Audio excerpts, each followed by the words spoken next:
ఒకటి ఒకటి ఒకటి రెండు రెండు రెండు మూడు మూడు మూడు ఇవి అంకెలు మాత్రమే అనుకోకండి.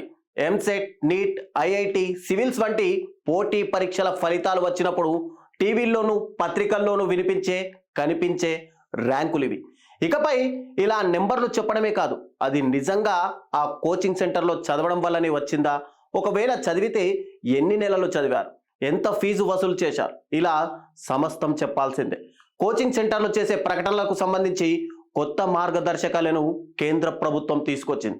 అయితే రాష్ట్ర స్థాయిలో ప్రత్యేక పర్యవేక్షణ లేనప్పుడు ఈ కొత్త మార్గదర్శకాల వల్ల పెద్దగా ప్రయోజనం ఉండదని విద్యార్థి సంఘాల నేతలు అంటున్నారు. ఇంతకీ ఆ మార్గదర్శకాలు ఏమిటి?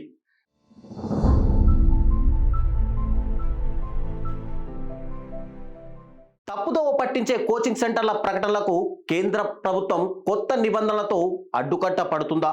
ఇంతకీ కోచింగ్ అంటే ఏంటి ఒక్కసారి మనం తెలుసుకునే ప్రయత్నాలు చేద్దాం.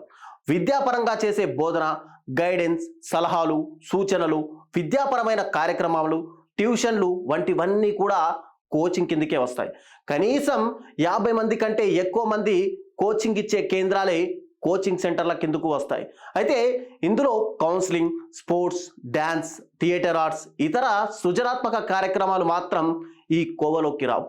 ఏటా పెరుగుతున్న ఫిర్యాదుల కోచింగ్ సెంటర్లపై కేంద్ర వినియోగదారుల వ్యవహారాల శాఖకు వచ్చే ఫిర్యాదులు పెరుగుతున్నాయి. కొందరు కోచింగ్ సెంటర్ల నిర్వాహకులు ర్యాంకులను అడ్డు పెట్టుకొని విపరీతంగా వసూళ్లకు పాల్పడడం, సీట్లు అయిపోతాయంటూ విద్యార్థులపై ఒత్తిడి చేయడంతో పాటు సదుపాయాలు, ఫ్యాకల్టీ లేకపోయినా విద్యార్థులను మభ్యపెట్టడం, ఇలా ఎన్నో రకాల ఫిర్యాదులు జాతీయ వినియోగదారుల సహాయ కేంద్రం ద్వారా కేంద్ర వినియోగదారుల వ్యవహారాల శాఖకు ఫిర్యాదులు అందుతున్నాయి. 2021-22లో 4815, 22-23లో 5351, 2023-24లో 16276 ఫిర్యాదులు అందాయి. 2024లో ఇప్పటికే 6980 ఫిర్యాదులు అందినట్టు వినియోగదారుల వ్యవహారాల శాఖ ప్రకటించింది. దీంతో రంగంలోకి దిగిన కేంద్ర వినియోగదారుల రక్షణ సంస్థ central consumer protection authority coaching సెంటర్ల ప్రకటనలపై ప్రత్యేక మార్గదర్శకాలు జారీ చేసింది. కోచింగ్ రంగంలో తప్పుదోవ పట్టించే విధంగా ఉన్న ప్రకటనలను నియంత్రించడం, విద్యార్థులు వాళ్ళ తల్లిదండ్రుల దోపిడీకి గురి కాకుండా అడ్డుకోవడమే దీని ముఖ్య ఉద్దేశమని ఆ సంస్థ సైతం ప్రకటించింది. ఇందుకోసం guidelines for prevention of misleading advertisement in coaching sector 2024 పేరుతో కొత్త మార్గదర్శకాలను సిసిపిఏ విడుదల చేసింది. CCPA chief commissioner Nidhi Khare నేతృత్వంలో central consumer protection authority, department of personnel and training, విద్యాశాఖ, Lal Bahadur Shastri national academy of administration, జాతీయ న్యాయ విశ్వవిద్యాలయం తదితర సంస్థల ప్రతినిధులతో ఏర్పాటైన ఈ కమిటీ మార్గదర్శకాలను రూపొందించింది. కోచింగ్ పేరుతో విద్యార్థుల నుంచి జరిగే దోపిడీని అరికట్టడంలో ఈ మార్గదర్శకాలు ఒక ముందడుగు లాంటివి. వీటిని పాటించకపోతే 2019 వినియోగదారుల చట్టానికి విరుద్ధంగా వ్యవహరించినట్టు భావిస్తామని మీడియా సమావేశంలో CCPA chief commissioner Nidhi Khare కూడా వెల్లడించారు. ఇప్పటికే దేశవ్యాప్తంగా తప్పుదోవ పట్టించేలా ప్రకటనలు ఇచ్చిన 45 కోచింగ్ సెంటర్లకు నోటీసులు ఇచ్చామని, 18 కోచింగ్ సెంటర్ల నుంచి 54,60,000 రూపాయల జరిమానా వసూలు చేసినట్టు కూడా ఆయన తెలిపారు. ఇక 2023 సెప్టెంబర్ 1వ తేదీ నుంచి 2024 ఆగస్టు 31 మధ్య 1,15,00,000 రూపాయలు విద్యార్థులకు ఇప్పించామని వినియోగదారుల వ్యవహారాల శాఖ ఒక ప్రకటనలో తెలియజేసింది. అసలు తాజా మార్గదర్శకాలు ఏం చెబుతున్నాయో ఒక్కసారి చూద్దాం. కోచింగ్ సెంటర్ల నిర్వాహకులు చేసే ప్రకటనల విషయంలో కొన్ని విషయాలు తప్పనిసరిగా పాటించాల్సి ఉంటుంది. కోర్సుల వివరాలు, కాల వ్యవధి, ఫ్యాకల్టీ అర్హతలు, ఫీజు, రిఫండ్ పాలసీలను ఖచ్చితంగా చెప్పాలి. విద్యార్థుల సంఖ్య, సక్సెస్ అయిన వాళ్ళ సంఖ్య, పరీక్షల్లో వచ్చిన ర్యాంకులు, ఉద్యోగానికి సంబంధించి ఇచ్చిన హామీల్లో తప్పులు మాత్రం ఉండకూడదు. కోచింగ్ సెంటర్ల నాణ్యత, సేవలు అంటే అక్కడున్న సదుపాయాలు కావచ్చు, వనరుల వంటి వాటి గురించి కూడా ఖచ్చితమైన సమాచారం అందించాలి. పరిమిత సంఖ్యలో సీట్లు ఉన్నాయని విద్యార్థులపై ఒత్తిడి చేసేలా ప్రకటనలు చేయకూడదు. లేని డిమాండ్ ఉన్నట్లు చెబితే చర్యలు తీసుకునే వీలు కూడా ఉంటుంది. జాతీయ వినియోగదారుల హెల్ప్ లైన్ నెంబర్కు విద్యార్థులకు అందుబాటులో ఉంచాలి. కోచింగ్ సెంటర్ల తరపున సినీ నటులు, ఇతర సెలబ్రిటీలు ప్రచారం చేస్తుంటారు. అయితే విద్యార్థులను ఆకర్షించేందుకు ప్రచారం చేయడమే కాదు, వారు చేసే ప్రకటనలకు కూడా వారే బాధ్యత వహించాల్సి ఉంటుందని సిసిపిఏ స్పష్టం చేసింది. ప్రకటనలో నటించే వారు క్లెయిమ్స్ నిర్ధారించుకొని అప్పుడే ప్రమోట్ చేయాలి.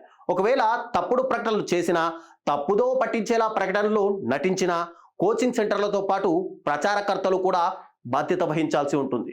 కోచింగ్ సెంటర్ల ప్రకటనల విషయంలో సిసిపిఏ తీసుకొచ్చిన నిబంధనలు ఆహ్వానించదగినవి అయినప్పటికీ రాష్ట్ర స్థాయిలో పర్యవేక్షణ కూడా అంతే అవసరం. ఇక కోచింగ్ సెంటర్లు కనీస వసతులు కూడా ఎక్కడా కల్పించడం లేదు. 1000 మంది విద్యార్థులను ఒకే చోట కూర్చోబెట్టి అక్కడ శిక్షణ ఇస్తున్నారు. తరగతి గదికి 35-40 మంది అనే నిబంధన ఎక్కడా పాటించడం లేదు. దానివల్ల విద్యార్థులు అనారోగ్యం పాలవుతున్నారు. సరైన గాలి, వెలుతురు, టాయిలెట్లు లేక ఇబ్బందులు పడుతున్నారు. సౌకర్యాల విషయంపైన కేంద్ర ప్రభుత్వం ముఖ్యంగా దృష్టి పెట్టాలి. సిసిపిఏ జారీ చేసిన మార్గదర్శకాల ప్రకారం కోచింగ్ సెంటర్లు విడుదల చేసే ప్రకటనలో విద్యార్థి పేరు, ర్యాంకు, కోర్సు వివరాలను విద్యార్థి ఫోటో పక్కన తప్పనిసరిగా వెల్లడించాలి. ఇప్పటి వరకు ఏవైనా షరతులు ఉంటే వాటిని ఎక్కడో చిన్నగా స్టార్ గుర్తు పెట్టి ప్రకటన చివర్లో కనిపించకుండా వాటిని చూపించేవారు. ఇకపై అలా కాకుండా ఏవైనా షరతులు ఉంటే ప్రకటన ఉన్న ఫాంట్ సైజులోనే వాటిని ప్రచురించాల్సి ఉంటుంది. ఎవరైనా విద్యార్థికి ర్యాంక్ వస్తే అతని వివరాలు ప్రచురించాలంటే అనుమతి తప్పకుండా తీసుకోవాలి. రాతపూర్వకంగా అనుమతి తీసుకున్నాకే వారి పేర్లు, ఫోటోల వివరాలు ప్రకటనల్లో వాడాల్సి ఉంటుందని ఈ మార్గదర్శకాల్లో రాశారు. ఇక విద్యార్థులు ఫీజు కట్టి చదివారా లేక మెరిట్ ఆధారంగా వచ్చి ర్యాంకు సాధించారా అనే విషయాన్ని కోచింగ్ సెంటర్లు తప్పకుండా వెల్లడించాల్సి ఉంటుంది. కోచింగ్ సెంటర్లో కోచింగ్ తీసుకున్నారా లేదా సొంతంగా ప్రిపేర్ అయ్యారా వంటి విషయాలను కూడా వెల్లడించాల్సి ఉంటుంది. విద్యార్థులు ఎగ్జిట్ పాలసీ కూడా మార్గదర్శకాల్లో ఉంది. ఏదైనా ప్రకటన చూసి విద్యార్థి లేదా అభ్యర్థి కోచింగ్కు వస్తే ఆ తర్వాత అక్కడ సరిపడా సదుపాయాలు లేవని భావిస్తే విద్యార్థి ఎప్పుడైనా ఎగ్జిట్ అవ్వచ్చు. అందుకు తగ్గట్టుగా విద్యార్థికి కోచింగ్ సెంటర్ నిర్వాహకులు ఫీజును సైతం రిఫండ్ చేయాల్సి ఉంటుంది. అయితే కోచింగ్ సెంటర్ల పర్యవేక్షణకు రాష్ట్ర స్థాయిలో ప్రత్యేక విభాగం అనేది లేదు. కోచింగ్ సెంటర్లు విద్యాశాఖ పరిధిలోకి రావు కాబట్టి వాటికి ప్రత్యేక విభాగాన్ని సైతం ఏర్పాటు చేయాల్సి ఉంటుంది. సిసిపిఏ జారీ చేసిన మార్గదర్శకాల అమలును ఈ ప్రత్యేక విభాగం పర్యవేక్షించేలా ఉండాలి. నెలకోసారి వాటి క్వాలిటీ అనేది చెక్ చేయాలి. ర్యాంకుల విషయంలో తప్పుడు ప్రకటనలు చేసే నిర్వాహకులపై ఖచ్చితమైన చర్యలు ఉండాలి అని మా సూచన కూడా.